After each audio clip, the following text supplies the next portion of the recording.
Hey, what's up, everyone? It's Vincent with VASCO Toys, and I am happy to welcome you guys into my workshop for a diorama live session build. This is going to be the first time on this channel that we do this, and depending on how you guys like it, something that hopefully we will do in the future again. I'm excited to share a new project with everyone that I have just been commissioned to do by a customer. It's a sort of like a medieval interior castle dungeon kind of diorama that someone specifically requested that I make. So I have some different props here that I'm going to show you guys that I made in preparation for this that I 3D printed. I've got the floor plan that I'll show you guys, and what we'll probably end up doing is just having the beginner steps of this covered in the live stream, and then you'll see a video later on from me where I have like my normal recap video that shows all of the finished piece and explains how I did things. So today we'll probably cut the diorama to size, and we'll probably magnetize it, I hope, and within 1 or 2 hours that'll be it, and then we'll go ahead and move on. I'm gonna go ahead and get started. If you're new to the channel, first I want to thank everyone who's watching live, and I also want to thank anyone that's watching this on replay. I realize it was kind of short notice that I said I wanted to do this today, and also that I realize it's kind of late at night on a Saturday night, and Batman's out, so a lot of people are probably seeing that in theaters. I hope I get to see that soon. But so if you're watching on a replay, thank you as well. If you're new to the channel, this is a diorama, action figure diorama channel where I basically make commission dioramas for people, and welcome you onto the channel, and hope that you'll subscribe and continue to watch what we have going on. So I'm gonna go ahead and kind of get started, and I'm gonna show you guys the commission idea that I have, and kind of just map everything out for you in a minute here.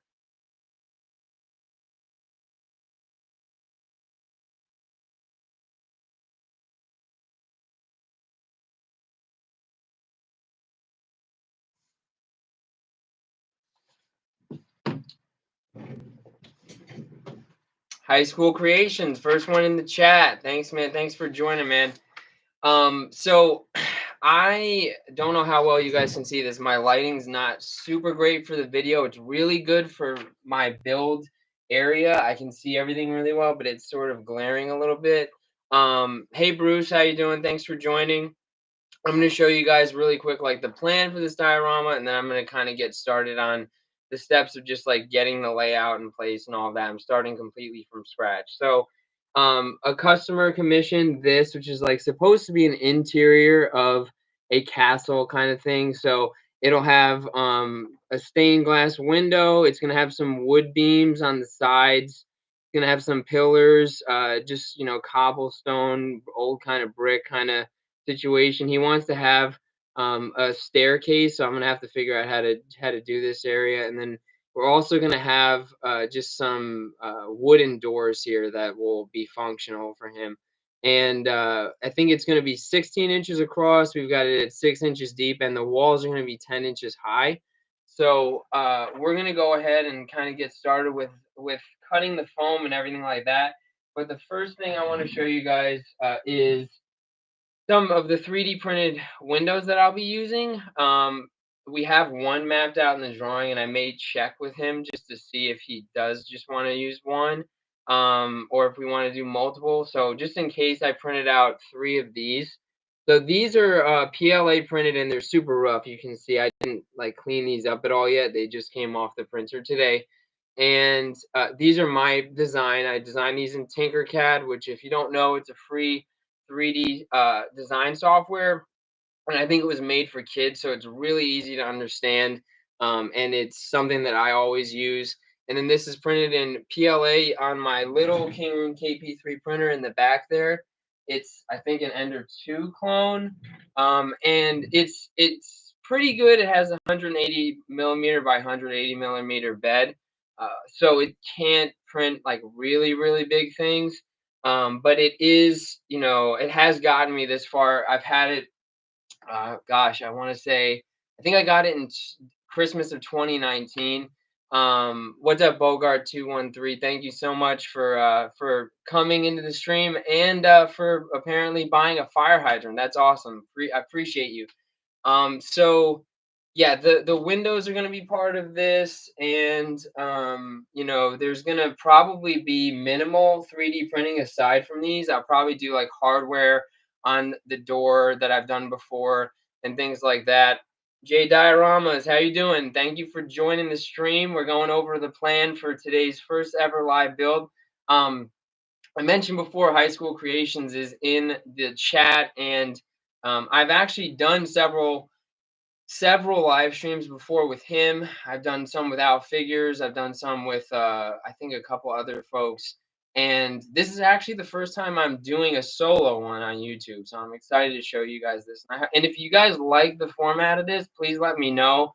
I don't know how often I'll be able to do this, just with time and family and all that kind of stuff. But definitely would love the feedback on if you guys like the live build once you've kind of seen what we're going to do here. So I've shown you guys the plan for the dio. I've shown you the windows, which we're probably going to end up using one. We'll see how that goes. We won't be installing these today, most likely. And then the other thing I wanted to show you is what I'll be using. I always like to have a figure to reference as I'm building these. And this is Magnus from Four Horsemen Studios, Mythic Legions, and he was in the 8th Year Wave, which came out last year, I think.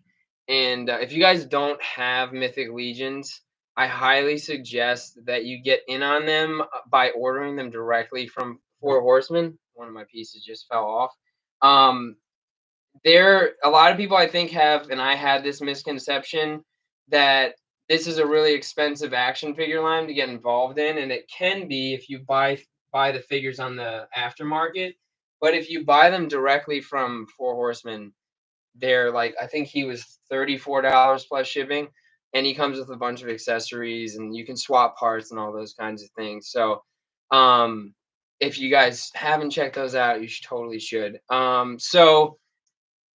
And I think I just saw Bruce mention Oilers Workshop. Yeah, so Jordan's live streams for his builds kind of inspired me to try one, just because I'm trying to do more with YouTube this year. And I know he's been doing that lately.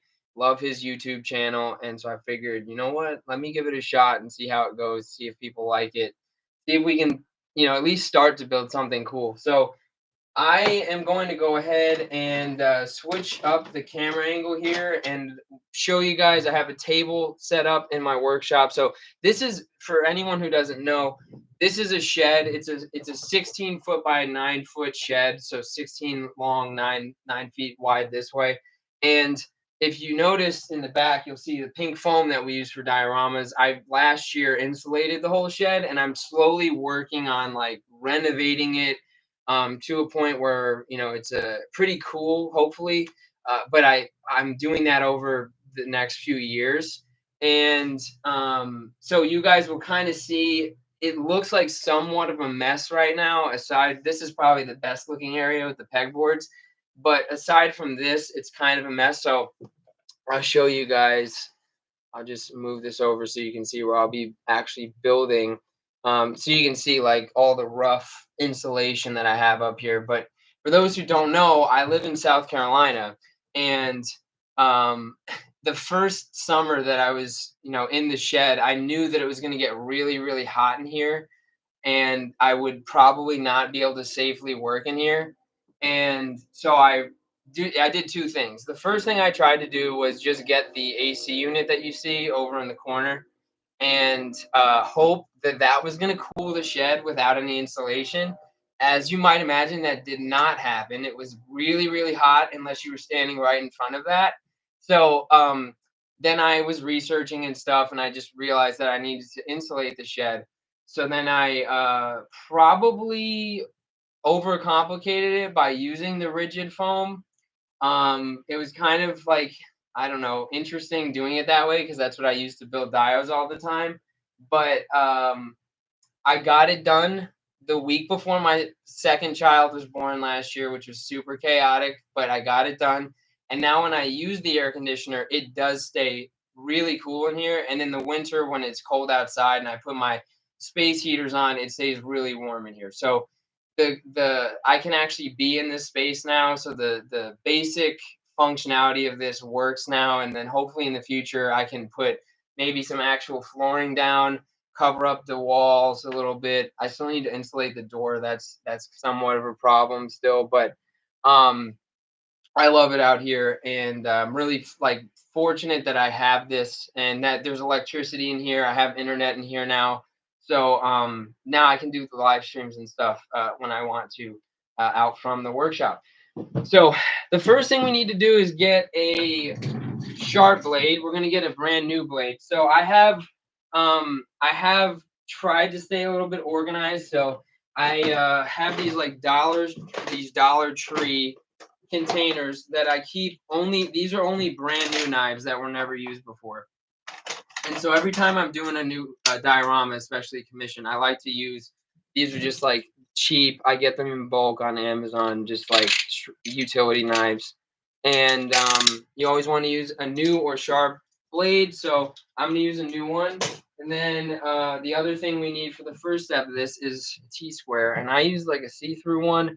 I do have a really big drywall T-square that I use when I'm cutting like really big pieces of insulation foam. But this is only going to be 16 inches at the longest. So this is an 18-inch T-square. So we'll be fine using this.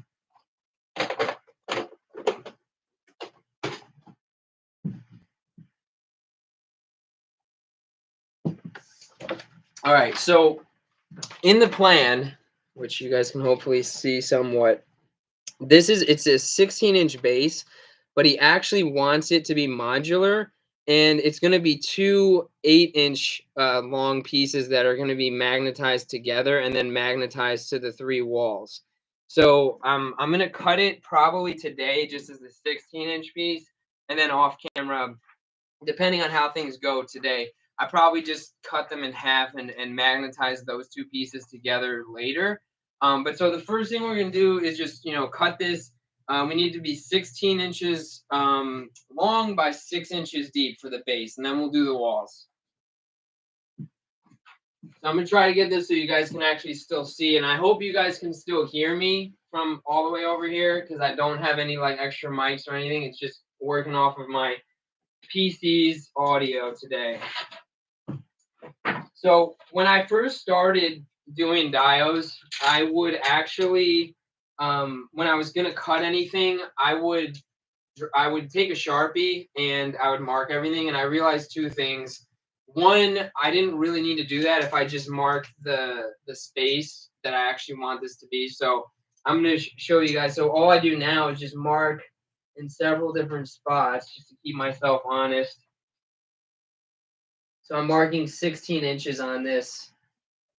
And I'm going to do that all the way through. So I cut and I have a long piece still. And this is a pink insulation XPS foam board that's 2 feet by 2 feet from Home Depot. And usually when I do commissions, if they're not like really big, I get one of these or a couple of these. And then because they typically are, you can hopefully find some that aren't warped.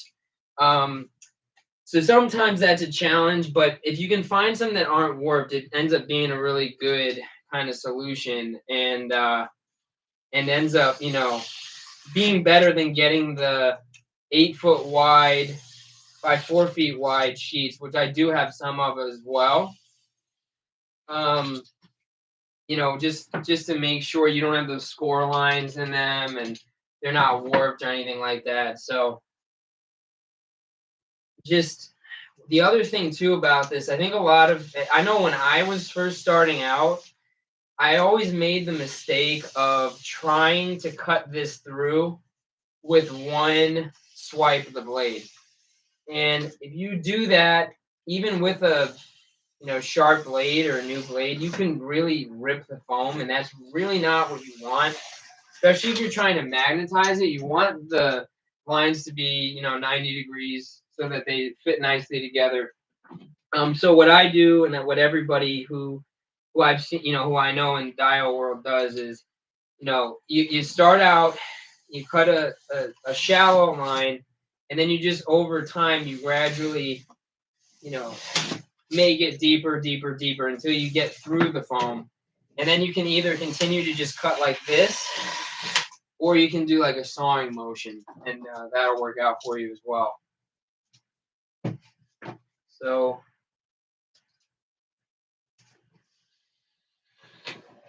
but I think I said in one of the Facebook groups that I'm in, if you guys are working on your own dials, put in the chat what you're working on. I know I watch a lot of live streams for other YouTube creators when I'm working on dials, so feel free to put in the chat.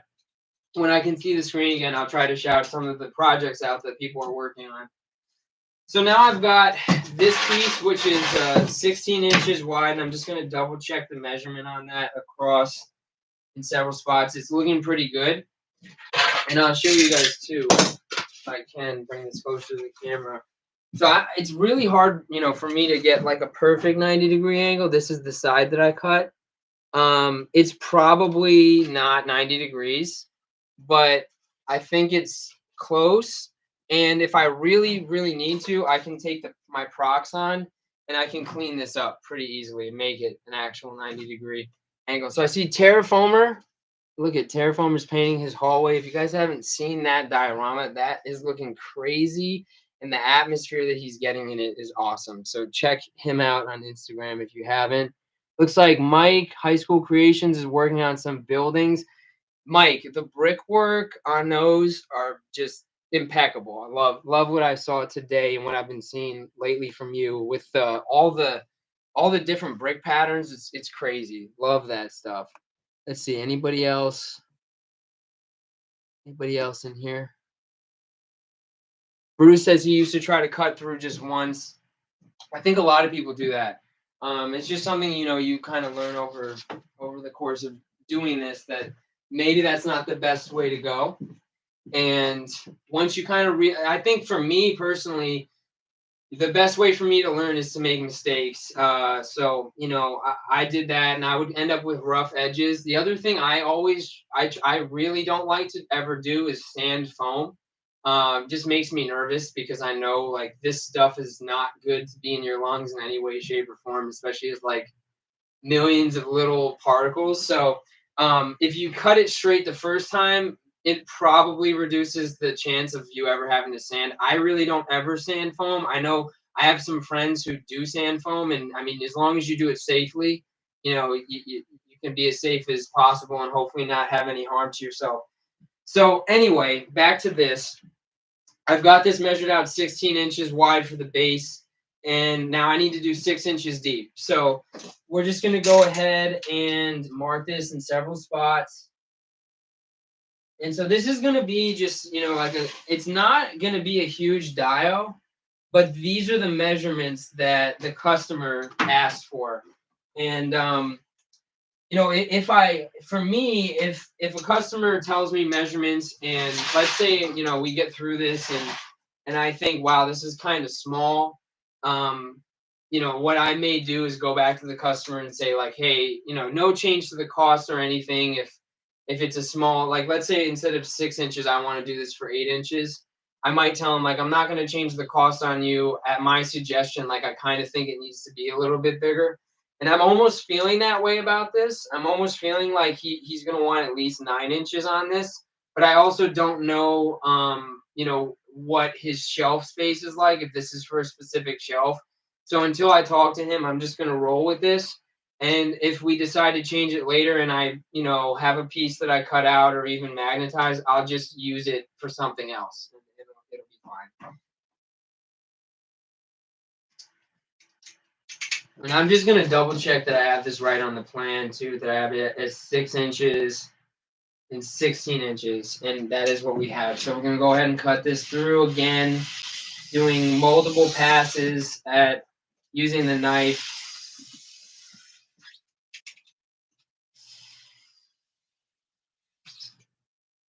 And I don't know if anybody out there uses anything fancier than what I'm using knife-wise. I basically use X-Acto knife or one of these box cutters, and it's always, you know, worked out well for me using these. But if anybody has any knife suggestions, I mean, I'd always be open to hearing about them. All right, so here's the base piece. So again, like this is not huge, and let's put Magnus just on here, just so we can kind of see. And I really think we're gonna want to probably go bigger with this. So you guys can see, like, if this is a hallway, I mean, we don't have a lot of space for him to walk. And in terms of like photography and stuff, which I think what this customer is wanting, you know, he may want something bigger. So I think what I'm actually going to do is I'm going to keep this. Obviously, I cut this already. I'm going to go ahead and do another one that's 9 inches. And then what I'll do is I'll reach out to the customer and say, hey, here's the 6-inch version and how it looks with the walls next to it. And then here's the 9-inch. I think you should go with the 9-inch, or maybe we'll do 10 inches and then get his feedback on that and just make sure, because I just want to make sure, you know, that he's getting what he wants. And sometimes I think conceptually, you know, things seem different than when it in reality you put it on the foam and show what it actually looks like. I see Mr. C in the chat. What's up, Mr. C? Man, I know I said this on your Instagram, but that Coliseum that you built, that's one of the best dioramas I've ever seen. And I would totally, I wish I could do something like that. That is nuts. And as I know you're a Mythic Legions person, and I think you have some of the other I don't know what they're called, like combatants or something, which look really cool in there. But I'm imagining you're gonna get some really cool shots with all of those. So let's see if anybody else hopped in here. Looks like Bruce is taking a break from a Gotham City train dial that he started today. He hit some bumps in the road. That happens.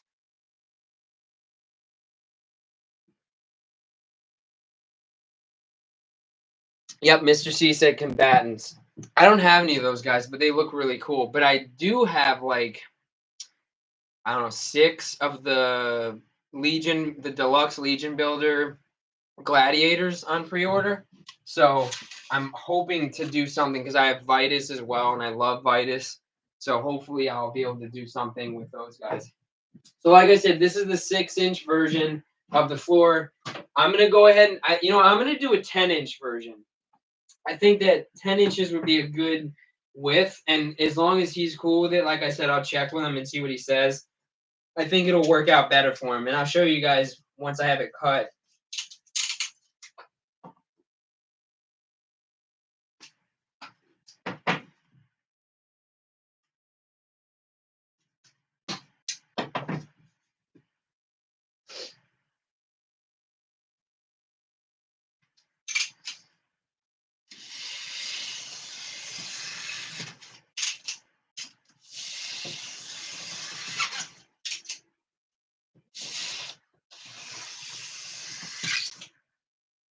Without any spoilers, has anyone seen the Batman yet? I don't know when I'm gonna go see it. I know I'm definitely going to see it at some point, but right now it's hard for me to go get out to the movies with 2 little kids in the house. So who knows? All right, so I'm going to show you guys. Obviously, we all know the difference between the 6 and 10 inches, especially us that build dials. But check this out. So now I feel like even for a smaller dial display, if we put Magnus on here, I feel like this is a much better hallway kind of a situation. So if we had like a back wall here, like obviously this isn't as big as the back wall is going to be, but we had a back wall here, a wall here, and a wall here.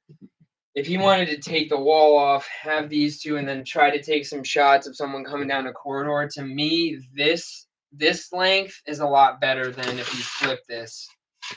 I don't think this would really work out. unless he has it, like I said, for a specific shelf.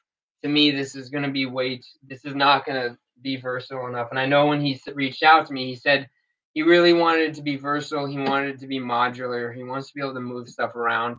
So I'm thinking he's probably going to roll with this. But, you know, for now, what I'll do is I'll just cut out the other pieces and kind of just make a call on which one I'm going to magnetize. And if I'm wrong, I'll just have to do it again for him.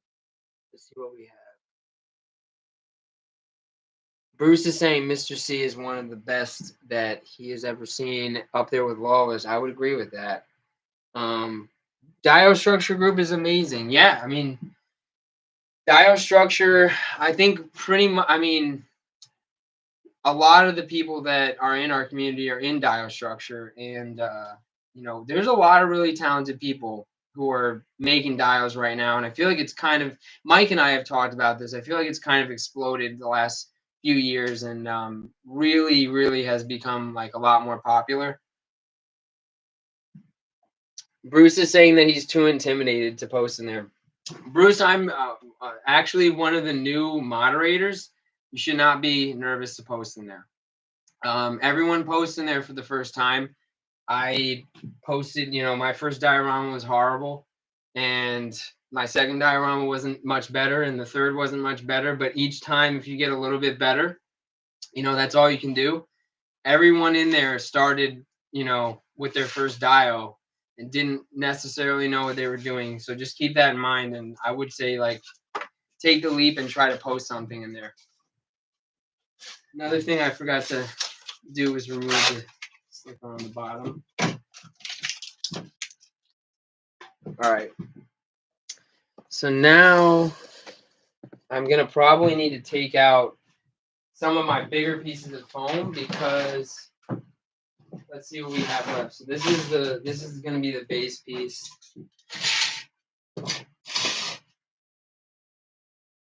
This one's not wide enough, and this one's not going to be wide enough either.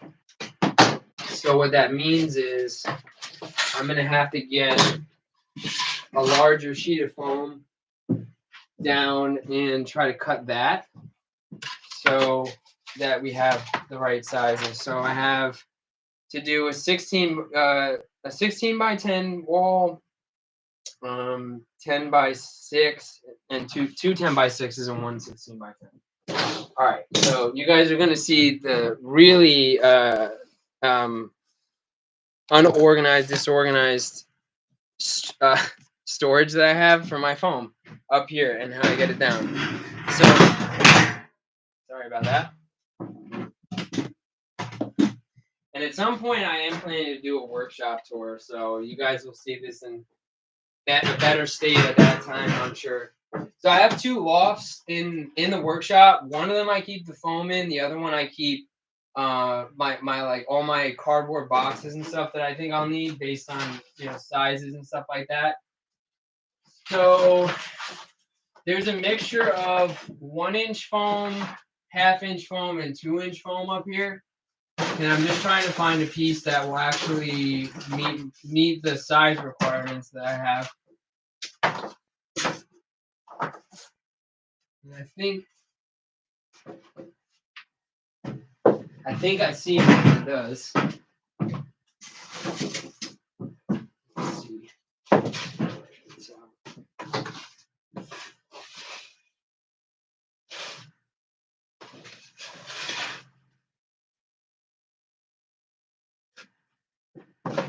So I think I said I needed, it would be actually 10 by 10 if we're going off the 10-inch piece.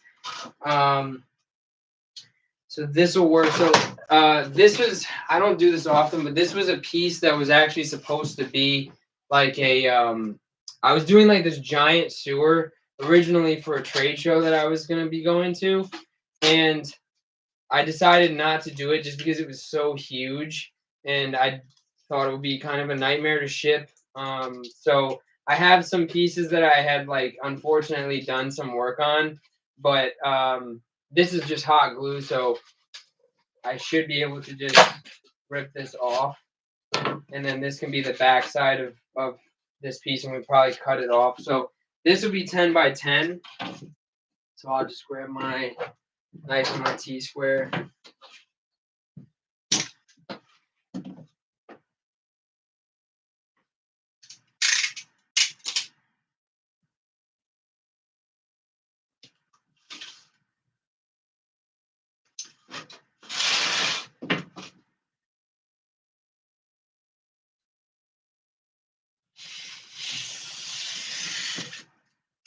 And honestly, if it wasn't kind of a pain to set up, like with the video going, I'd probably just use the Proxon on this.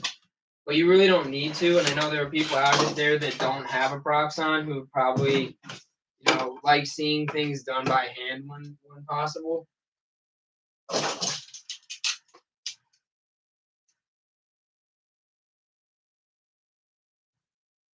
But I think I said this was going to be 10 by 10, but it's actually going to be 10 by 9 because the height of the diorama itself needs to be 10 inches tall, and the base piece is already an inch, so we're doing 10 by 9. This is one of the side walls. All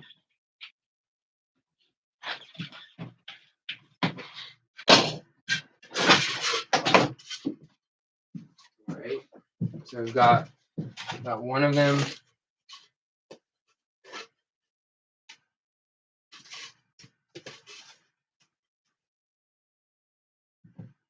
Sorry, guys. Justin saying definitely post some dial structure. I think that's resilient.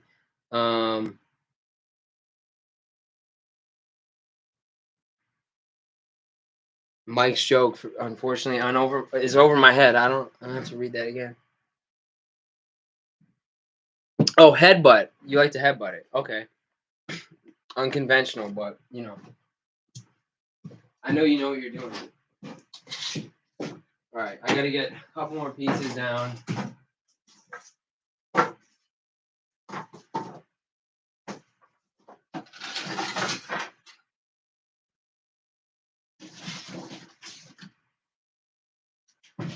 I don't know if this one's going to be big enough. Nope, no. Actually,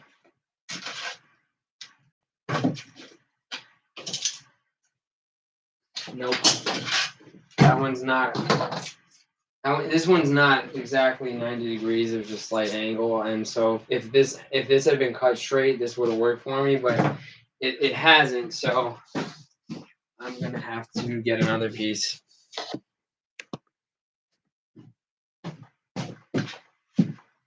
Let's see.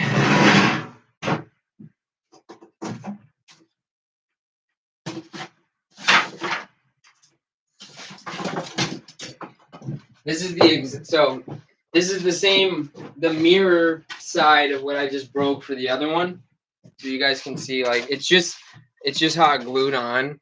And it's strong enough, like it's not gonna go anywhere, but you can, if you want to, you can break it off. So and it leaves a little bit of some imperfection, but again, like if I'm using this side, this isn't a two-sided dial, so that doesn't matter. And I honestly could fill this in with wall spackle, lightweight wall spackle, and you won't even be able to tell. So it'll still function the way he needs it to. So we're going to do 10 by 9 on this.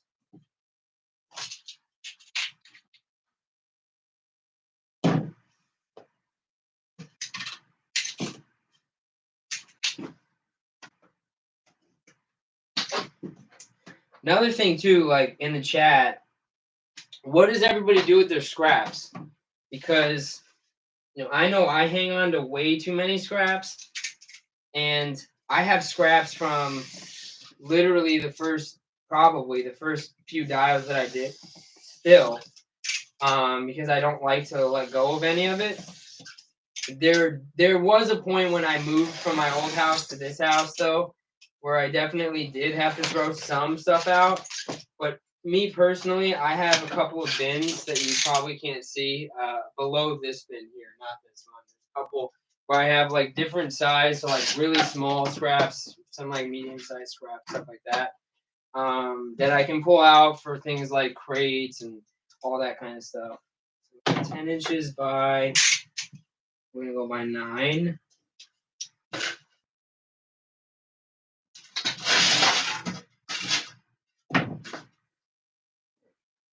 And then I think I have a much easier piece that I can get for the last 16 by 9 piece that we need to have.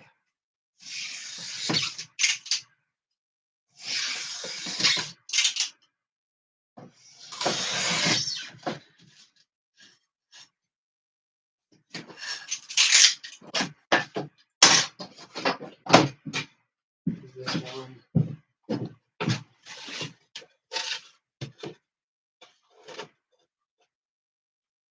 All right. And so there's, I'll show you guys. Originally, before I got confirmation that the commission that I'm working on right now was gonna, happen like today, I was gonna show you guys this build that I've been working on. A while back, I had made I had actually done this. This is something that I've never done before, but I was kind of, there it goes.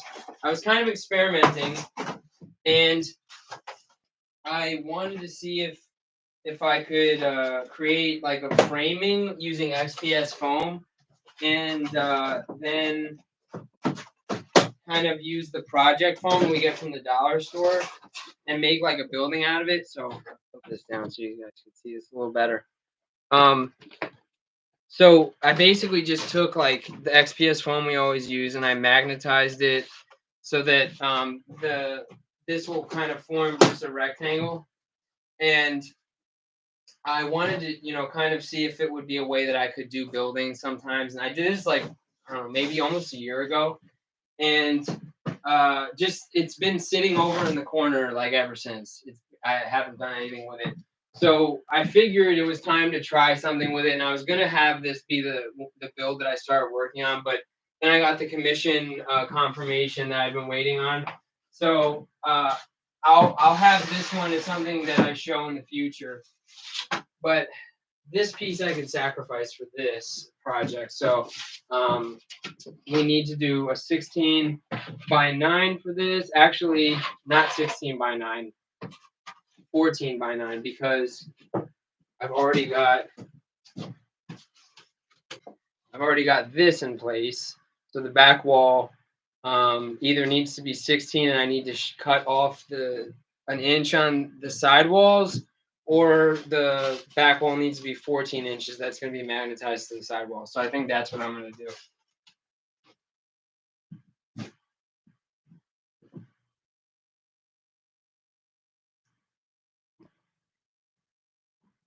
Mr. C has an architect background. I didn't know that, but that's not surprising based on what you do. Bruce just tells people he's Art Vandelay, I guess. That's what he's saying. Okay. All right, so I'm going to go 14 by 9 on this one. And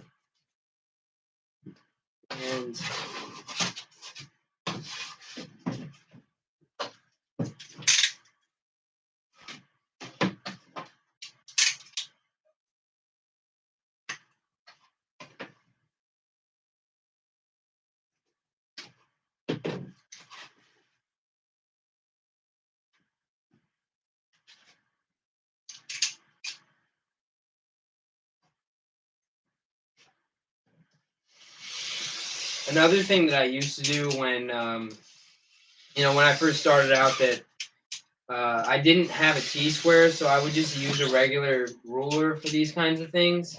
And me personally, I think other people that they can get away with that. But me personally, I need the anchor to make sure that I know that this is square. And once I got the T-square, it not only changed the way I do like how the quality of these kind of cuts, but it also changed my brickwork and made my brickwork a lot more accurate. So I always recommend the T-square. If you guys haven't seen it, I have for beginners out there, I have a video on my channel that kind of explains beginner materials and beginner materials and tools, and one of the things I suggest in there is that you get a T-square.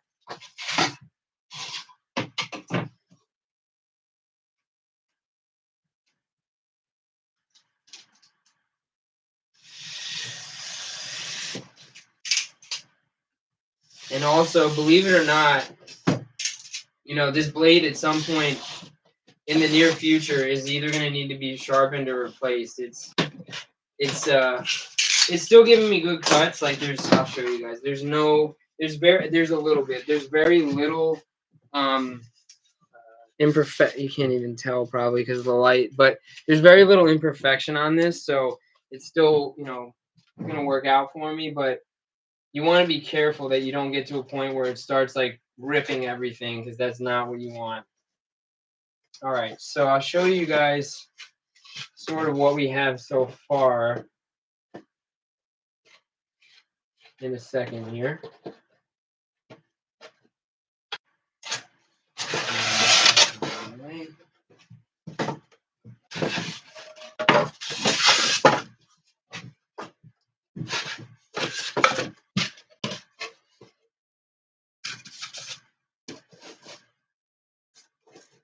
All right.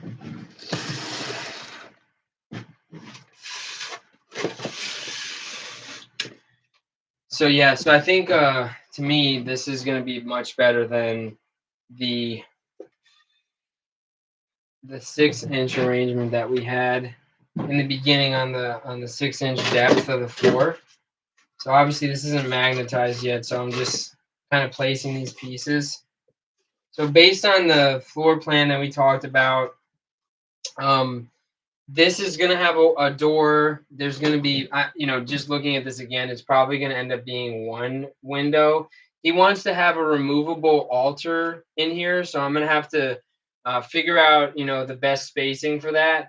And then he's going to want, you know, to have some like kind of stairs that look like they're off to nowhere. So what I may do is add like an extension on here, another wall, so that, you know, we can actually have some stairs going up, and it kind of looks like there's not. Maybe if it's a magnetized extension, he can take it off if he wants to, that kind of thing. So at this point, I'm gonna go ahead and magnetize this, and then again, if the customer doesn't like this size and he wants to go back to the 6-inch size, we could do that, and I'll just use this for something else. That's no problem. But yeah, so I'm gonna go ahead and magnetize this. And I don't know if, yep, Mike's still in the chat. He said, want to see how you cut the windows. Yeah, so the windows,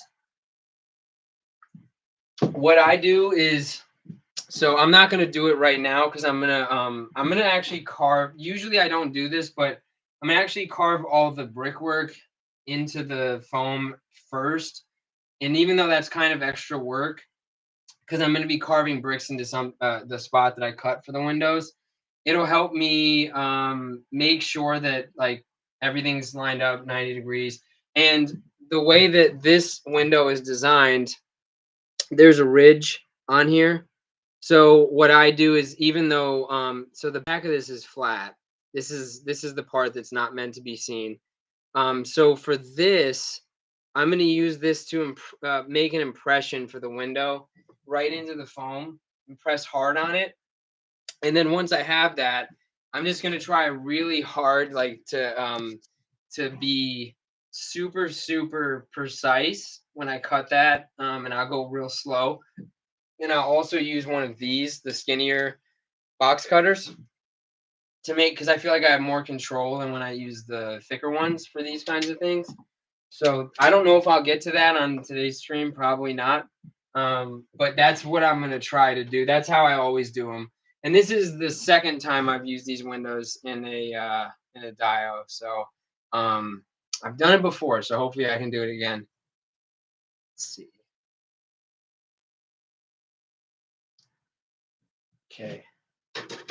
All right, so we're going to use a high school creations tip to magnetize the dials. But the first thing we have to do is get our hot glue gun heated up. And when you're heating this up, you can turn this on. So this is a dual temperature hot glue gun. You can turn it on high or low. You want it to be on low when you're actually placing the glue onto the foam. But when you're heating it up just for a minute, you can put it on high just to make it heat up faster. I usually do that. And then just switch it to low and give it a minute before you actually apply it.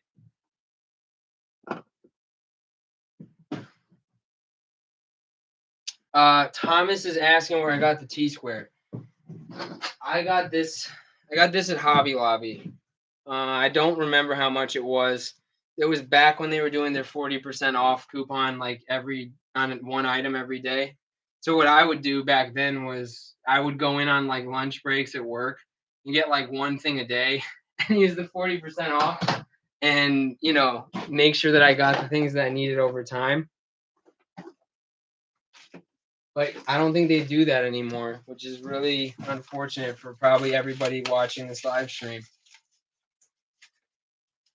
Bruce is saying he watched the video on the glues. Thank you for watching that, Bruce. There's so many more glues. If you want to know, like, there's some other people in this chat that are way better with the different kinds of glues and when to use them than me. But the ones that I have, I've kind of mapped out like a scenario on how to use the ones that I use most frequently. I'm always trying to find new types of glues, materials, and stuff, and learn how to use them properly. So I'm sure that'll change over time, and I'll have to do a new one. Let's see. A guide for my Proxon. Are you talking about like a guide, like how to use the Proxon, or are you asking what kind of physical guide I use in my Proxon? Because this is the Shifting Lands original guide, not the 2.0. I wish I would have gotten the 2.0. I think so High School Creation is saying 40% promo at Hobby Lobby. So back, I want to say it was like a year or 2 years ago. Before that, this is the guide I use, Bogart 213. So this is from Shifting Lands. So I think it's shiftinglands.com. And you can, it comes, he's a UK based business, I believe. And he sends you, these are MDF. He sends it to you in the mail and you put it together. There's like a ton of videos on how to like assemble it. Black Magic Craft has one. That's what I follow. But so what Mike was saying, like Hobby Lobby, back a year or two ago, you could go on Hobby Lobby's website, and on the homepage there was like a coupon. You could click on coupon, and they had a coupon every day for 40% off any item that was regularly priced. So if it was already a percentage off, you couldn't use the 40% off. But they took it away right around pandemic time, and so now they don't do that anymore. And I don't know, it's super, like, it was very disappointing for me, because I would go in, like I said, I would get a T-square. I got the cutting mat there. I got probably a lot of the things that are here. I mean, I get my paint at Hobby Lobby, so I get like Anita's, almost exclusively Anita's. Sometimes I'll get Apple Barrel from Walmart. And so I would go in there, and like this says $4.99 if it was regular price, and then I would get 40% off and just buy one of like paint that I knew I would need the color of. But they don't do it anymore, so it's sort of like a moot point at this point in time. So anyway, I'm going to show you guys, and I'm going to do a video on this separately. I'm going to show you guys how to magnetize the diorama. And shout out to Mike, because Mike made my life a lot more simple with the addition of this little, I think it's a brass pipe. And it is pretty much the exact size of the magnets that we use, if you use the bigger magnets. So before I show you guys this, I'm going to tell you the kind of magnets I used to use, and then I'll explain what these are. These are a lot better than what I used to use. 1 second.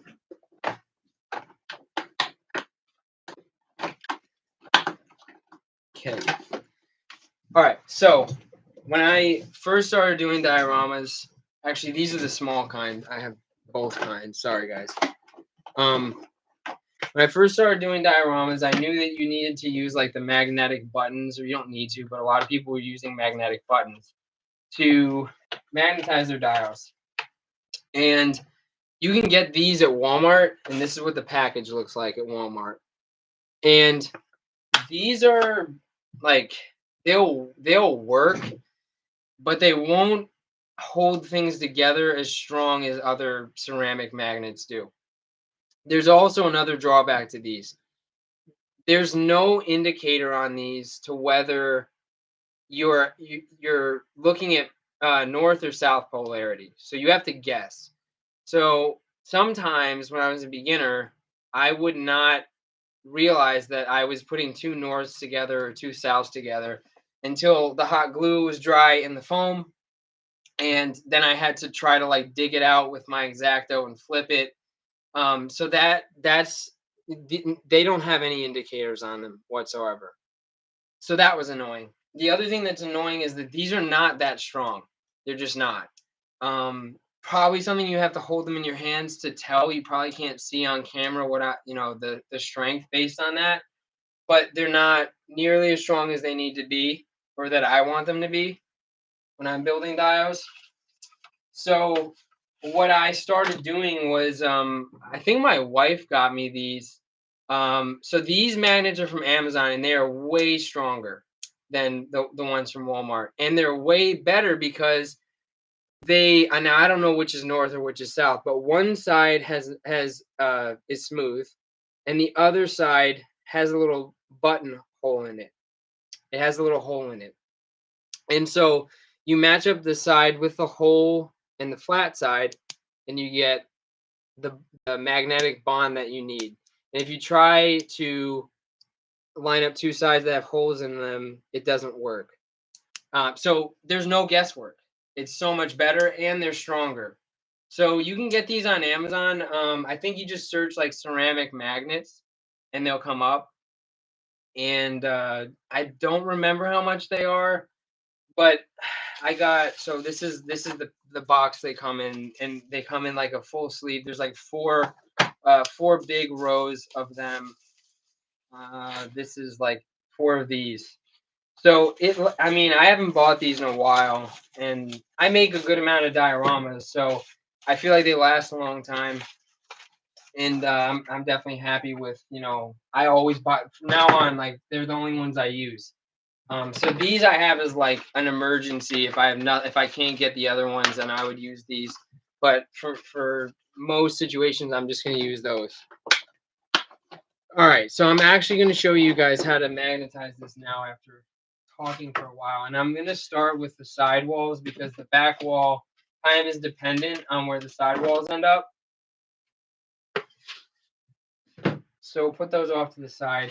And you don't, I mean, in my opinion, you don't have to, you can start by, placing the magnets in the base, or you can start by placing them in the wall. It doesn't really matter, which one comes first, because either way they have to fit together. So where this comes in is, normally the way I would do this before is I would take the magnet and I would make an impression in the foam with the magnet, and all that would do is like leave a spot for me to use my X-Acto knife and cut around it.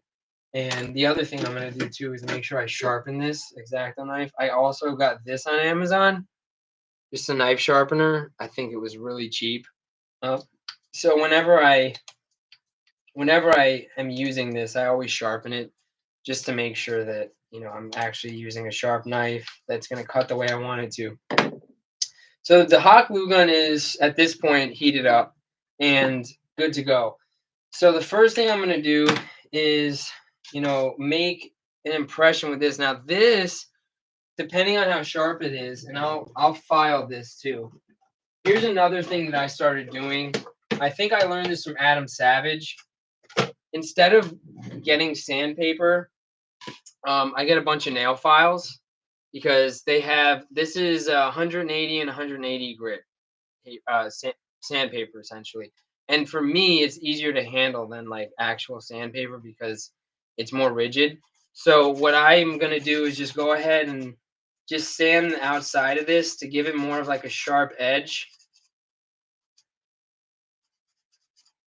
And once I do that, I should be able to actually cut into the foam with this.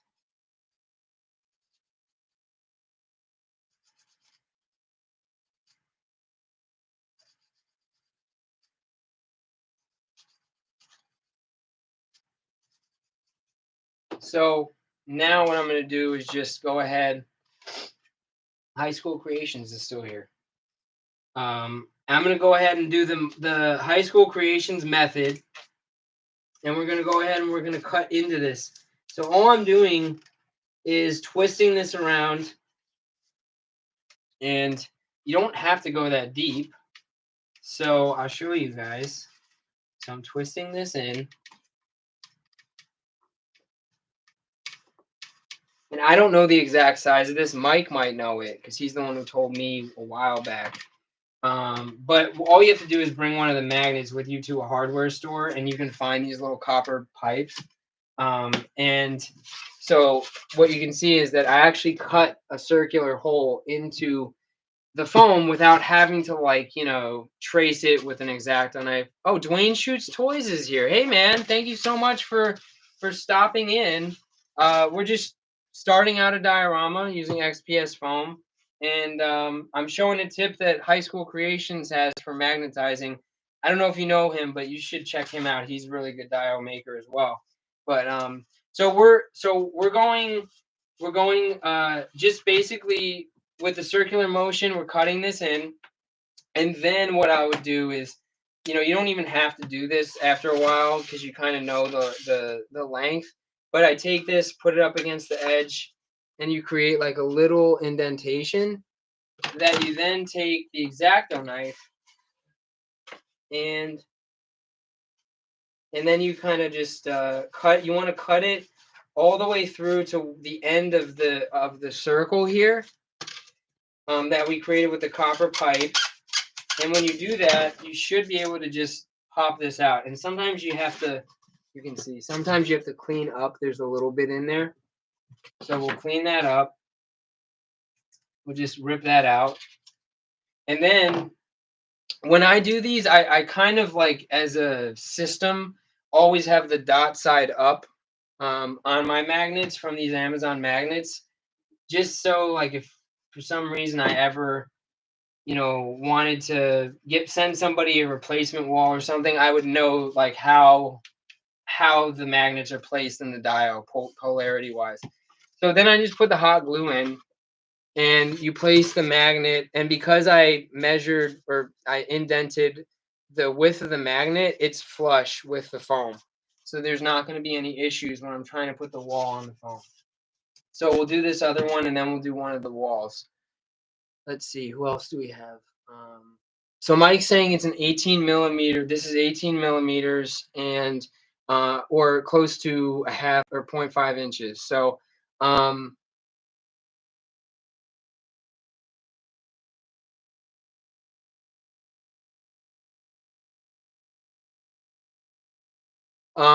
Brian, I don't have at this time, like, any way of like somebody contributing to the channel.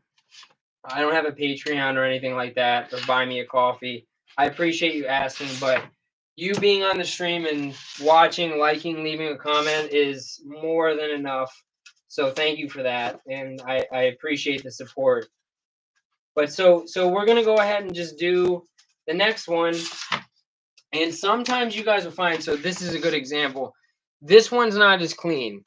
So even though I made that circular motion and I went through and I cut with the X-Acto blade, it's still not as clean. And so it's not coming out right away. So I could do one of two things.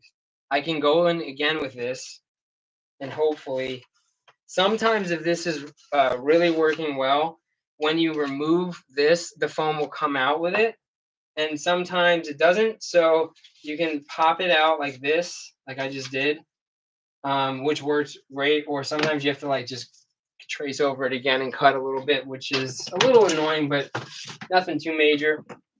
So then we're going to go ahead again put a little bit of hot glue. This is as much as I put, and I'm gonna show you that quick so it doesn't dry on me before I can put the magnet in. And now we have 2 magnets in there. Some people say that it's a good idea, and I think it is. I don't always do it, to kind of like make a cross with your hot glue. That way it's not just adhering from the bottom, and it'll have some adherence to the sides as well so that it doesn't come out. But honestly, like, I really, knock on wood, haven't had much issues with like hot glue setting or like coming undone when they go to clients or anything like that. um Oh, Brian, you're a customer of mine. That's right. I appreciate you, man. Like, really, really appreciate that. Um, Thomas is asking about shifting lands. I don't know. I think they're made specifically for Proxon. Yeah, Mike's saying they're designed for Proxon. Uh, you might want to just reach out to them directly about that and see if they can answer that question for you, because I don't want to tell you to get something that's not going to work. Okay, guys, next step for magnetizing. So I mentioned this is the side that has the dot on it. So now we're going to use the side that doesn't have a dot on it, and we're going to put it on there. And I have that for both. Now we're going to take the side wall that we want to magnetize onto the base. And this is something that I spend some time on when I do this, because I like it to try to be as flush as possible. And I'm going to get off the rolly chair because I'm going to have to put some pressure on this.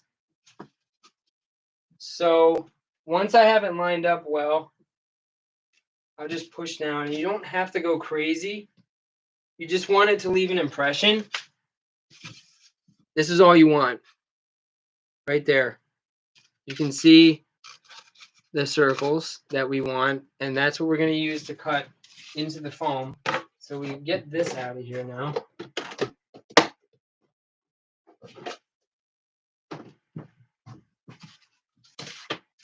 And now we're going to go back to this tool. Now, what you could do to make this easier, and I think Mike's talked about this, there's different, this is the factory edge of the foam. This is more, it's more rigid than, you guys probably can't tell, than this foam. This is softer than this. So what you could do, if you want to make your life a little bit easier, I don't really care for this, but because I kind of just roll with it. But you could take your Proxon and you could cut like the smallest amount off of this edge, and then this process will actually be easier to use the copper fitting to get the hole in. But I'll just show you guys what I usually do if I don't want to turn my Proxon on and deal with that. So it's actually going in. It's actually making a liar out of me, and it's going in easier than it did on the other part of the foam.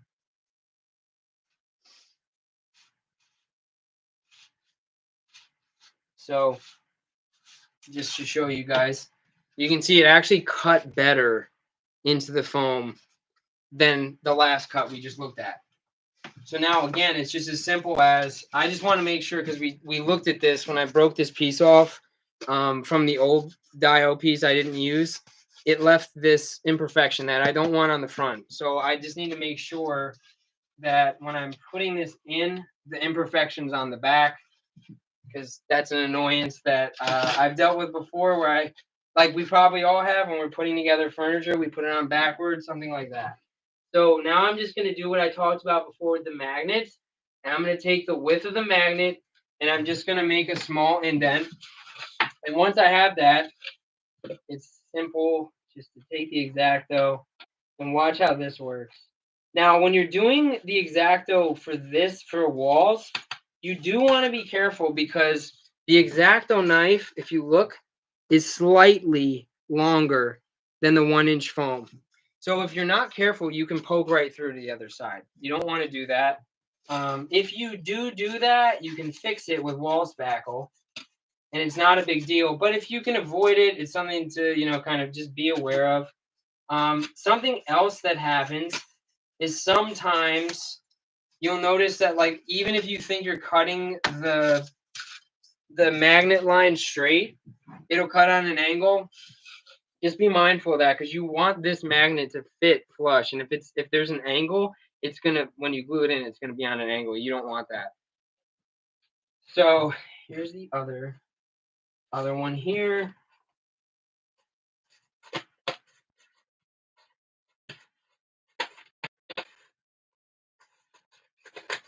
All right.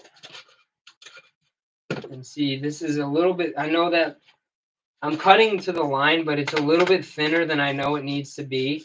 So I'm just gonna shave off another small fraction to make sure that when I put this in, I'm not getting a protrusion on the magnet. Now here's the other thing.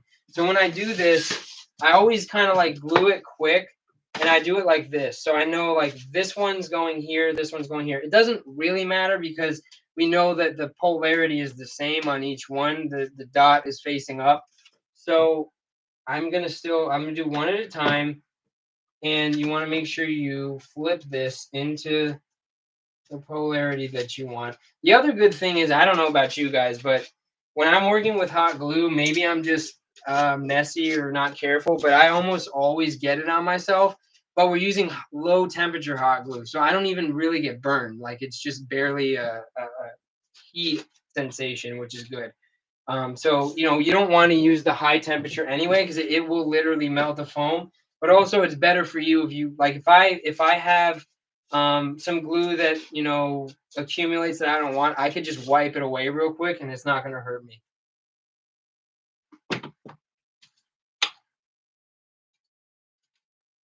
All right. So there you guys have it. Now this is magnetized. So this is what I'm talking about. When I showed you the other magnets, if I did this with the other magnets, if I was moving this around, it would not stay. Now, this is not, indestructible by any means, but it is a lot stronger than what I was showing you guys. The other magnets would not allow me to do that. If I went like this, it would fall off. So it had, and the other good thing about this is, I think we all know, we've all had like the domino effect in our display area, right? You bump into a shelf or something, and if your magnets are not strong, the whole thing may come down. And maybe things break. You don't want that. So you want to try to use some stronger magnets. Go with the ceramic magnets if you can, and I think you'll be a lot better off. So I'm going to continue on, and I do need to go get a drink refill because I've been talking away and definitely need to get a drink. And I'll be right back. So hopefully you guys stick around. I'm going to magnetize the other walls, and then once I have this magnetized, that's probably going to conclude the stream because I'm going to be woken up by my kids at like 6 in the morning, and it's 11. So I'm wanting to shut it down by around 12. So hopefully you guys can hang out for a few minutes. I'll be right back. I'll be as quick as I can, and then we'll continue on with magnetizing the rest of the dial. But I appreciate everybody who's joining in. So I'll see you guys in just a minute.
Okay, guys, I'm back.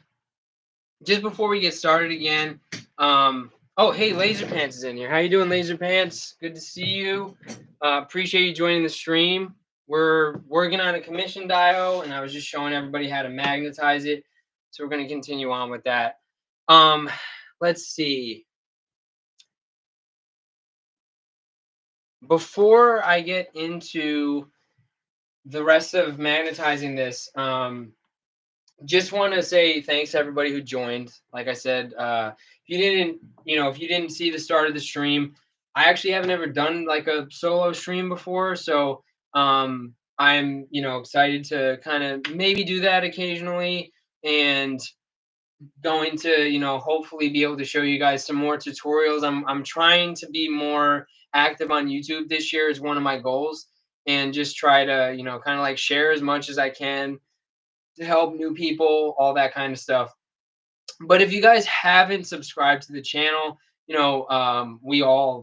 YouTuber who ever existed says, like, please subscribe. But at least check the channel out and let me know what you think. I'd always appreciate the feedback.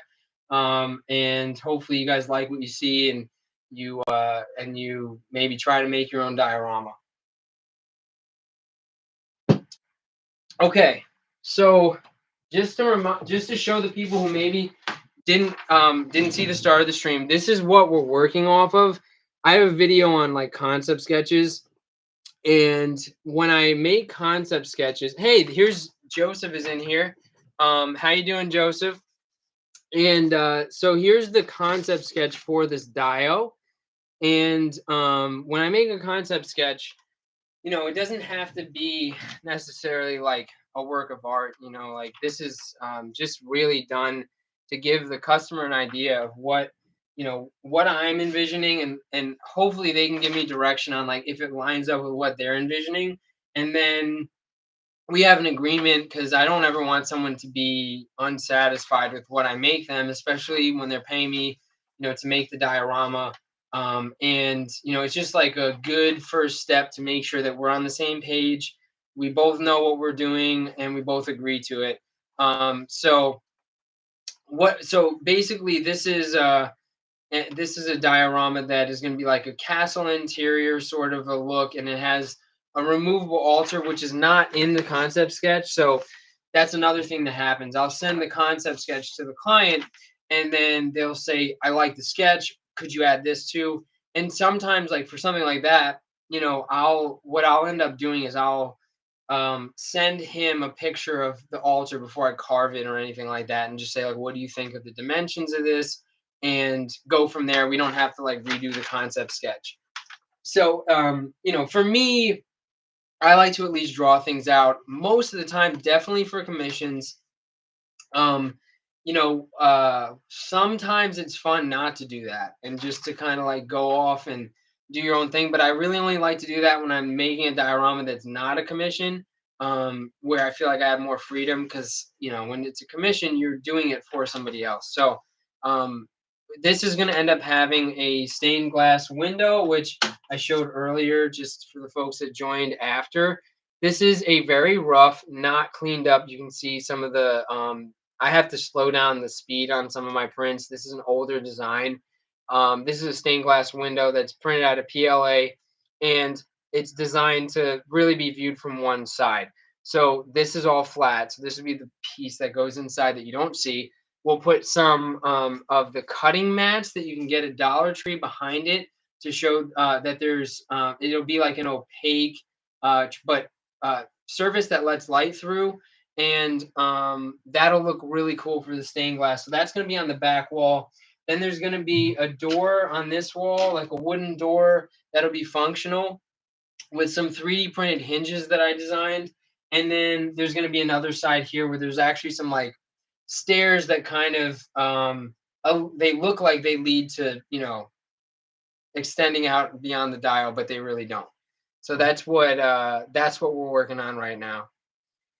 Bruce is asking, do you feel any pressure to meet expectations? Like, I definitely don't ever want someone to not be happy with the work, but I think it's like a mindset thing. So, especially at the, I'm probably I probably made close to 100 dioramas in the almost, it's like 3.5 years that I've been doing it. So for me, I know what I'm capable of, and I know like I'm evolving my skills and stuff. So I don't. I wouldn't say I feel pressure. I feel like excited that I could, have a challenge to do something that somebody wants me to do. And instead of like pressure motivating me, it's like the motivation is I'm going to give this person something so cool that is going to be one of a kind in their collection. And the other thing, the way I do it is the entire time someone is getting a commission from me, I am constantly sending them updates because I don't want someone to tell me, like, let's say I didn't update them between when I carved out the structure and when I, like, let's say I did like 3 layers of paint and I never consulted with them, and I send them a picture and they're like, I don't want that color, then I have to redo it. So what I do is kind of like every step I say, "Hey," and I tell people in the beginning, "I'm gonna over communicate with you. It's not gonna be absurd, but I'm gonna every step I'm gonna show you what's going on because I want the feedback in the moment if you don't like it, because it's much more likely that we can fix it then than if we wait till the end and you tell me you don't like something and then I have to redo it and then I lose out on like all the time that I put into it. You have to wait longer, so." Um, it's more about like excitement than fear of pressure or feeling of pressure, in my opinion. So with all that said, let's continue on with this. Like I said before, you kind of have two choices when you're magnetizing a diorama. You can start with the back wall or you can start with the side walls. And I think if you start with the side walls, you kind of continue that on until you get to the end. And then if you start with the back wall, then you go with that. But I start with the side walls. And here's something I'm going to show you guys. So sometimes, even when you cut like as carefully as you can, sometimes the or the lines that you like the lines you cut are not as straight as you want them to be. And before I magnetize, okay, so before I magnetize this, ideally it's going to stand on its own because then I know like structurally we're in the right direction. So what I was just showing you guys is that something sometimes as simple as like putting this piece of foam this way does not stand up. Putting this piece of foam this way does stand up. So when I magnetize it, I want it to stand up on this side. And I'm going to take note of that. So what I'll do is I'll test this again before I magnetize it. But so I'm going to put it off to the side, kind of in that orientation so that I know what orientation I need it to be in. And then I'm going to show you guys again how to magnetize this. So just for the sake of making sure that anyone who's new knows this, this is my buddy High School Creations tip. He told me this and it made my life a lot easier. I used to hate magnetizing dials and it used to take me a lot longer until he showed me this. So I think he said earlier, this is either an 18 millimeter size or like a 0.5 inch. It's a I think it's a copper like metal fitting. And what you can do with this is I sharpened it, and then you can actually use this it's the same size as the magnet. If I could show you guys so you actually see it, it's the same size as the magnet.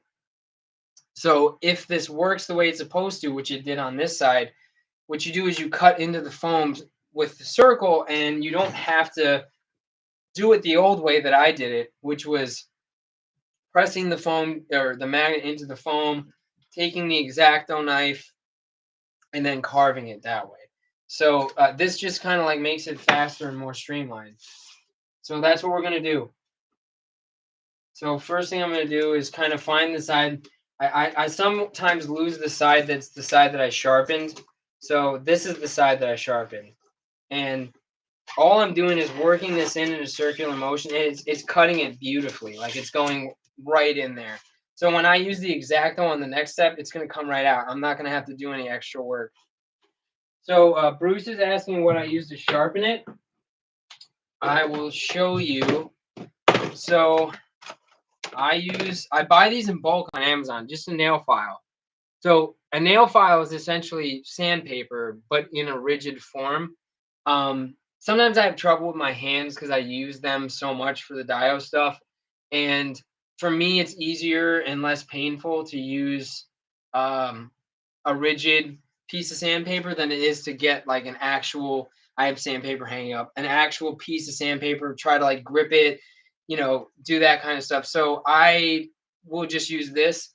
You can sharpen an X-Acto knife on this. I have a sharpener that I used before. You can sharpen an X-Acto knife on sandpaper as well.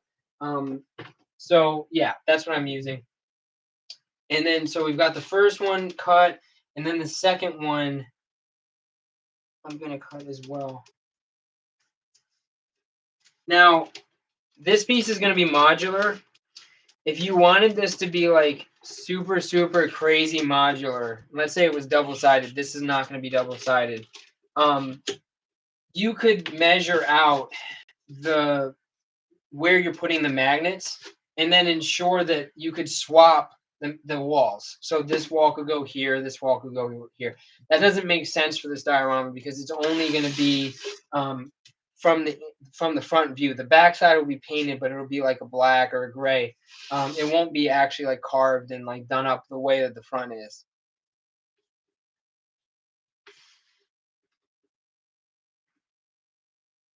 So now what I'm doing is I'm taking this, again, some of you guys have already seen me do this a couple of times. So while I'm doing this though, guys, what of the other diorama artists who are in the chat, what's your what's the process that gives you the most like anxiety or is the most tedious for you? I bet a lot of people are going to say brickwork, but I'm curious to see, because for me, this would have been the answer. Magnetizing the dial would have been the answer when I first started out. So now that I made that indentation with the magnet, I'm going to show you guys how simple this is. So I can just pop this out now. See how, look at that. Came right out because of the copper tube. Comes right out. This one, same exact thing. If that happens, you've got a good sharp copper tube and you're approaching the foam the right way. So now again, we're gonna take. I always do the dot side up. So on these magnets, there's a side with a dot and a side that's not. So then the dot lines up with the side that doesn't have the dot, and you've got an extremely strong magnet that leads to this kind of strength. This is not glued, it's magnetized. So if you use these magnets that I get on Amazon, ceramic magnets, you'll be good to go. So now I'm going to put some glue in here. Go ahead and pop these in. And again, they're going to end up being flush with the foam so that the next step, putting the walls on, will work out the way that we need it to. So the beauty of hot glue is that it dries really fast, right? Like it sets immediately, basically. And the part that's problematic with it sometimes is that it's not as strong as other glues. But it's definitely good for this. Like if you wanted to use super glue on this, you could, but then you'd have to wait like hours for the super glue to set. It would never come out, but you'd have to wait and it would take like a long time before you get to the next step. So let's see, what are some people saying about the things that they think are tedious? Bruce says brickwork. Mike says making sure all is aligned and flush. That's a great one. Especially with the meticulous nature you have with making your dios. We obviously know each other, and I know like your approach. Yeah, I could just see you sitting there, making sure it's all lined up, and that's you have to, if you want it to be a quality piece, it has to look like it's an actual structure. Let's see. Joseph is saying making fine cuts of any kind. I was making some steel beams the other day, and it was nerve-wracking. Joseph, I don't know if you have a Proxon, but if you're talking about fine cuts like cutting through the foam, a Proxon would be great. Talking about fine cuts like brickwork, cracks, detailing like that. Obviously, you need a really sharp X-Acto. But yeah, that can be nerve-wracking for sure. Alan says layout and brickwork. Yep. Um, let's see, what does Bruce have to say? Small brick.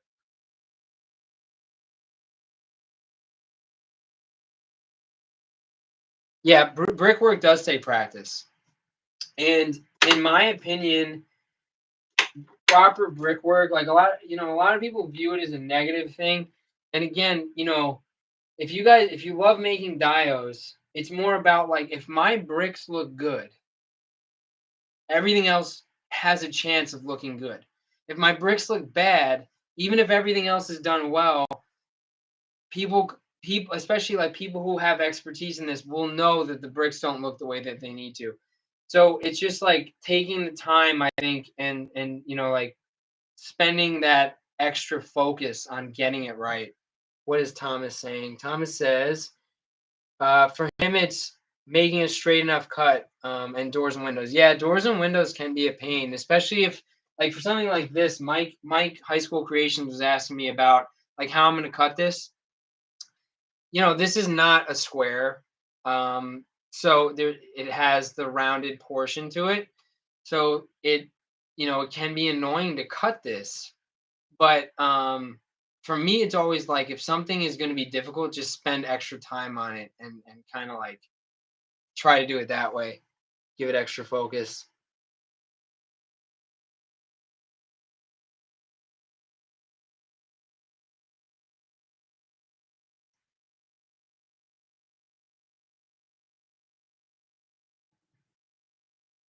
Miguel's saying he needs to get a Proxon. I'll tell you guys what, if I've had a Proxon for, let's say, two-ish, probably yeah, 2 years, I think. If it ever breaks, I'll immediately buy another one. Immediately, like no questions asked. Um, that's how like important it is, in my opinion. And I mean, I haven't even used it on this build, but there's so many things I can do with it so much easier, and know that there's precision. Um, if you are at a point where you know that this is something you're going to continue doing, I don't think beginners should go ahead and just like buy a Proxon and then they get it and they realize they don't like the hobby anymore and it was a waste. But if you know that this is something you're gonna do, I would get a hot wire cutter, but I would really just get a Proxon because that's sort of like the industry standard anyway, or the hobby standard, whatever you want to call it. Okay, guys. So now that those magnets are in the base, right? Now we're going to put them into the wall, and we're using the same process. So what I did was I made the impression again, and you guys can see this, I hope, because my lighting's not super great. And so now I'm just going to use the copper tubing again, cut those out, put the glue in, and then we'll be good to go on the sidewall. So again, all I'm doing is literally take the copper tube, and if I could speak, and just twist it in. And you only need to go as deep as you're going to cut it. So you don't have to go that deep. It's just the width of the magnet. So that's probably even too far. But check that out. Look at how clean that is. It's way, way more clean than the first two that we did. So now I have my one magnet. And again, I told you guys before I was going to test this and make sure that it sits where it needs to. And then it's the right orientation for the wall, because I don't want it this way. I want it this way. So then I'm going to go ahead and mark the width of the magnet And this is the way that Al Figures teaches it. This is what you do. This is the way I originally learned, and it's tried and true. So then you just take your X-Acto where you made those indentations, and you, again, carefully cut it, but make sure you're not going through all the way to the other side.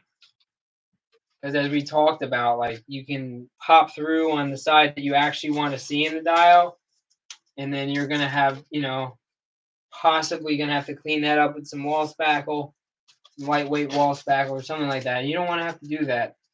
That's extra work.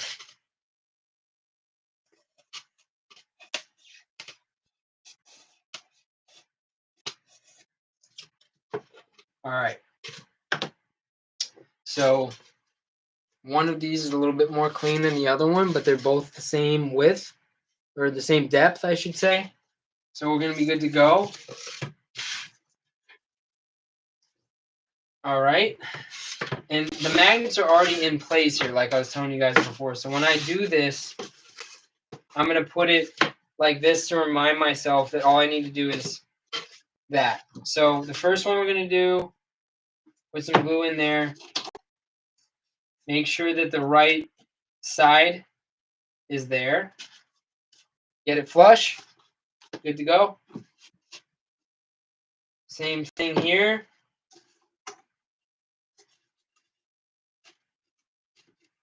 Get it flush.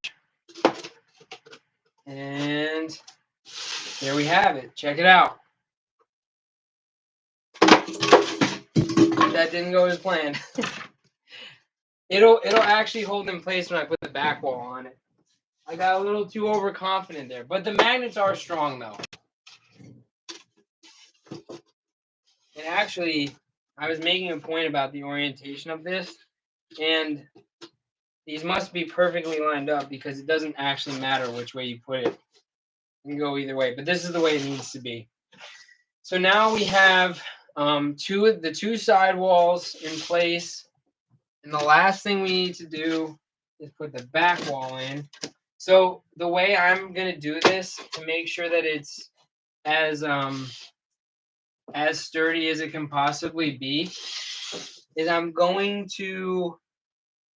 put one magnet in the about the midpoint of each wall. So here's another thing, and this is a minor thing. I don't even know if you guys can see this, but when you get this foam, like there's a sticker on it, and even when you remove the sticker, you can see the leftover from like the adhesive, or I don't know, the way it affects the foam. So I'm just gonna make sure that when I put this on, the side that's actually gonna be facing the sight line for the viewer is not the side of the sticker. So here's Magnus. Just again, here's a Mythic Legions figure in the diorama, and you guys can see that this is, you know, it's going to work well for the 1/12 scale, which the Legions are, and we'll go ahead and get that last wall magnetized, and then I'm probably going to let you guys go. So let's see, anything in the chat. Bruce is saying that he wants to start doing more urban pieces. Star Marvel, thank you for joining, man. One of the best supporters in our community. Always looking at people's stuff and encouraging people. Thank you, man. All right. So we're gonna go ahead and magnetize this last wall, and then I'm gonna let you guys go so everyone can hopefully go get some sleep. So I've got to grab a couple more magnets. So we're gonna need, let's see. I think we're gonna need 6 magnets. I'm gonna do 3 on the back wall to make sure it's in place. So the way I'm gonna do this, and because I always, I try to make sure that I'm doing this in a smart way and I'm not overusing magnets. So what I'm gonna do is put 2 here, 2 here, and 2 here, and then it'll be a completely solid piece once that's done.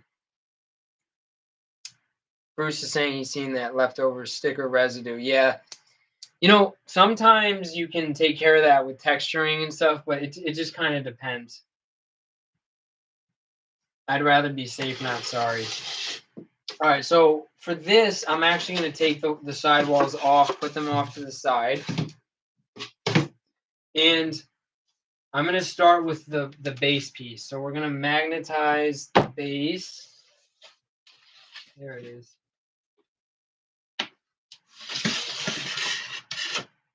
The other thing that's important too, and this is something I've done a lot, and it's annoying. Let's say I was putting a door right here. I would want to make sure that I don't put the magnet here because I'm going to cut that out. I've done that before where I magnetized a wall, not thinking about where the doors and stuff were going to go. And then I realized that I was going to have to actually like take out the magnetization later because I didn't plan ahead. So that's another thing to keep in mind. All right, so we're just going to do the same process. While I'm doing this, you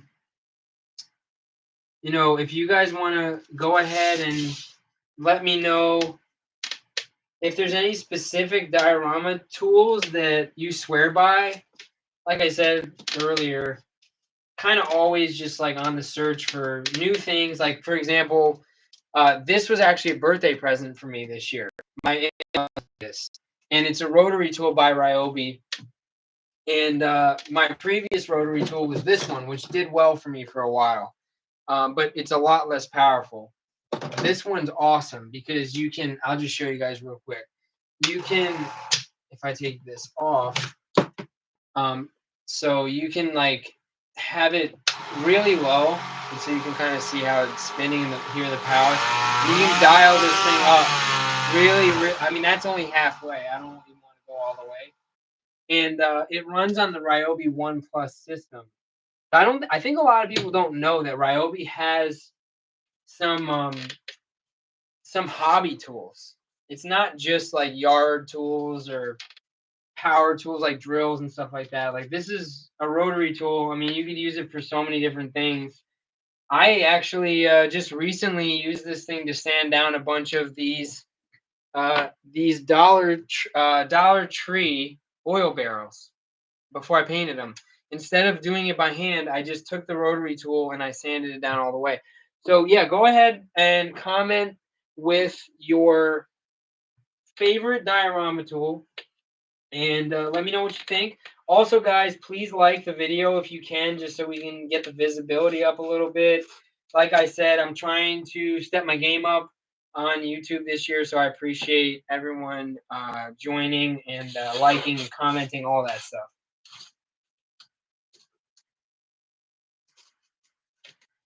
All right.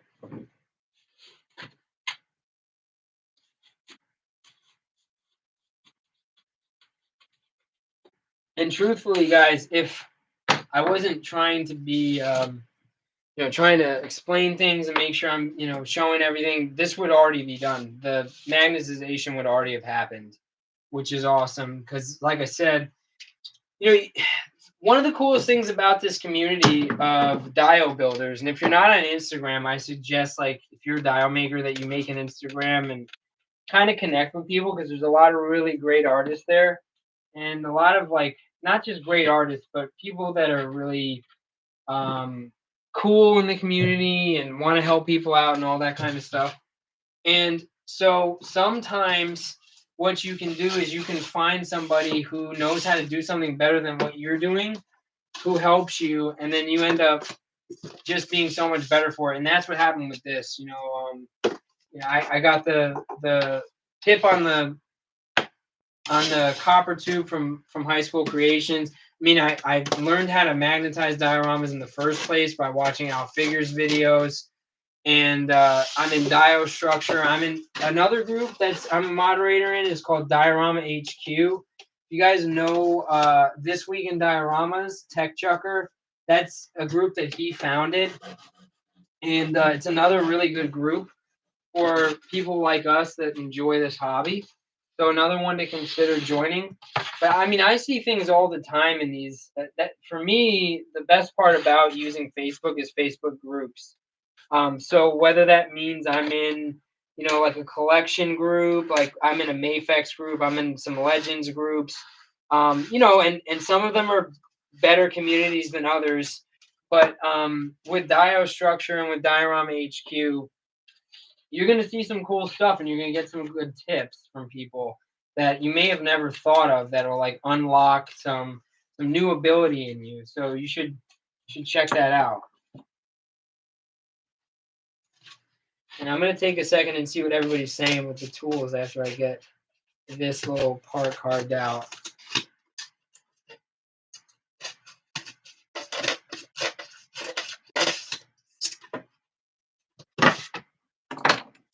Let's see what everybody's saying. Okay, Mike's got the technical one, but a very important one. Mike is saying calipers, high school creations. For those who don't know, I'm being real casual with Mike's name, but high school creations saying calipers. These are really important if you're going to be 3D printing. They're really important, I'm sure, for things that he does that I don't, like laser or CNC or other things like that. So he's got that. Star Marvel metal ruler, love it, of course. Alan is saying great live chat. Thank you so much, man. Like, I'm having fun. I hope you guys are too. Let's see. Joseph says he wants to get one of those angle cutters that Smash Labs was using. I haven't seen that, but I'm sure it's very cool. He does good stuff. Yeah, Bruce is saying he sees a lot of good inspiration on Instagram. And Star Marvel says he agrees on Facebook. Diorama HQ is not on Instagram. So the thing is, like, a lot of people don't like using Facebook, and I understand why. But Facebook groups are really cool because it allows you to connect with like-minded people that you don't have to like follow or like connect with. Like, we don't have to be friends, but we're in the same group, so we can, like, post and comment on each other's posts and things like that. And let's see, Star Marvel saying he's about to cut some acrylic windows with this caliper. Speaking of acrylic, this is a really legit tool because this is a plexiglass cutter. And you can get this at Home Depot for like $3.99 or $4.99, at least when I bought it. This will allow you to cut plexiglass or acrylic without it cracking, which if you try to use like scissors or something, which I did when I first started using acrylic and plexiglass, and it would, destroy it. And I'd have to get lucky where I didn't crack it. And then I forget, I think it was in Dio Structure actually. Somebody posted that they were using that. And I went and got one almost immediately at Home Depot. And it's so as long as you're using like a straight edge, it's so precise. And it's so much easier to cut your acrylic that way. And Star Marvel has the exact one. Yeah, man. I mean, I think a lot of us have learned this lesson, but if you have the right tools, the project that you're doing can be so much easier than it would be if you don't have the right tools and you're trying to force something or trying to, like, do your best. But if you get the tools that you need, and that takes time, you'll be a lot better off for sure. All right, guys. So now I magnetized this one to the base, but you'll see it's pretty flimsy still because it's not magnetized to the sides. So now we just have to magnetize it to the sides, and then we'll be in a spot where the structure of this is really in place. I mean, there's going to be some other things like columns and stuff like that, but this is really shaping up to be the structure that we need it to be based on the commission agreement and all that. So like I said more than a few minutes ago now, I'm gonna place the magnets in the middle part of each of these walls because I could do 2 in each spot, but I think that would be overkill because by the time we get this thing done, there's going to be so many other magnets and they're all going to hold together, so much better.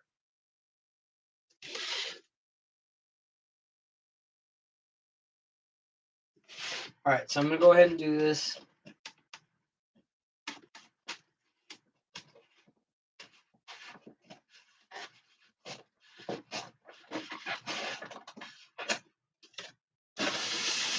All right. So same process. using that copper tool.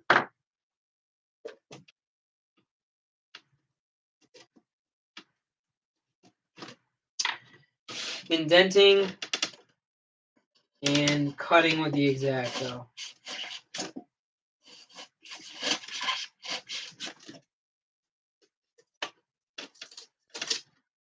Check it out. Came right out clean. So now we can put the first piece in. And again, still, like I was telling you guys, I always put the dot side up. That way, if like for whatever reason, like let's say 2 years from now, this person who commissioned this says, hey, I wanted to get like another wall on the dial, and I want it to be able to like be magnetized, where so it can fit right onto the dial. Like let's say you wanted a different wall. As long as I can get some measurements from him about where this magnet is, I'll know that I can like create a piece that will actually be able to be magnetized to this. So that's a cool thing about like having a decision about how you're going to magnetize your pieces. So now when I do this, because this is already magnetized here, you're going to see there's like this gap because the magnet that I put on that's going to enter into this wall is pushing against it. So what I do is I take it slightly off of, excuse me, slightly off of the magnet that's on the base and make sure it's lined up. And then I'm going to push, and again, it's just slight. It's just enough to get that indent so that I know where to put the magnet.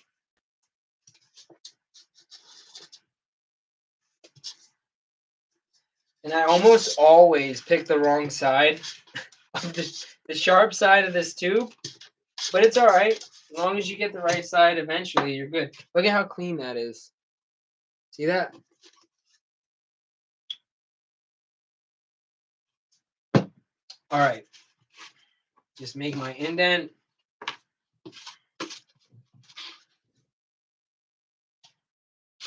All right.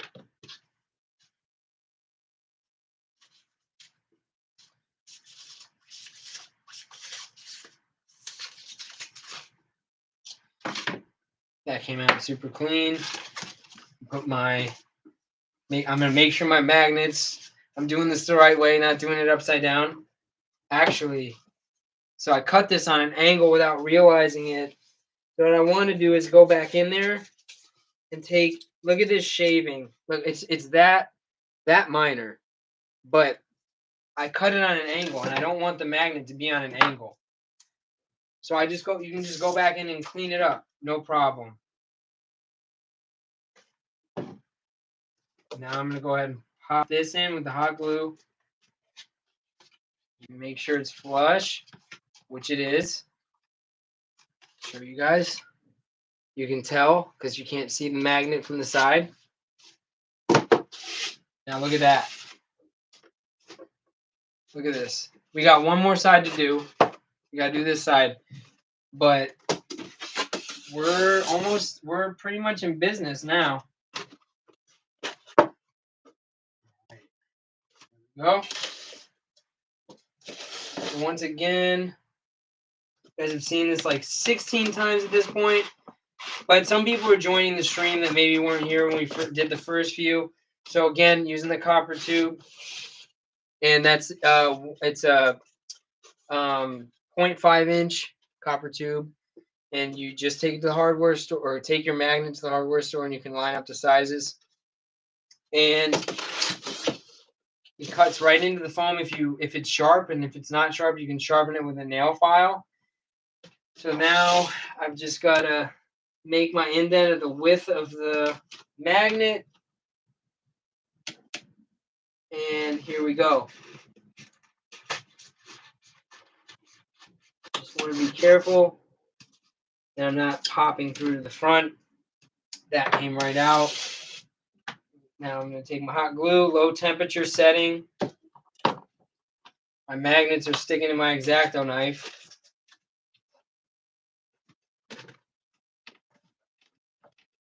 All right.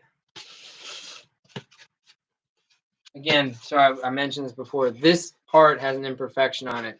So I want to make sure I'm putting this in the right way. And now, make sure this is lined up in the back. First, it would help if I put the magnet on that I'm going to use in the foam. Line it up, push it in, and this is going to be it, guys.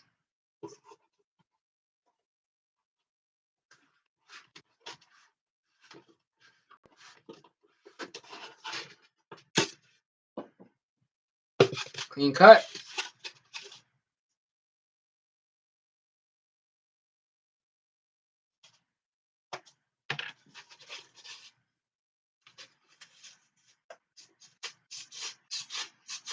It's nice on the sidewalls because you don't have to worry about the knife popping through the front the way that it could, on the back wall. I'm just going to place the magnet, and that actually did hurt. I got some hot glue on my hands there. Even though it's low temp, that hurt. Must have stuck it in a little bit too far. All right, guys, now I can do this, and it's not going to fall apart. So now you can tell how strong the magnets are, and let's see. Let me be overconfident. Look at that. It's magnetized properly using ceramic magnets, so this is going to be as sturdy as it can be. It's not indestructible, but this is going to serve the client well. He is going to be able to put his figures in with confidence. If he bumps into his shelf, his stuff is probably, his figures may fall over, but his diorama should not. And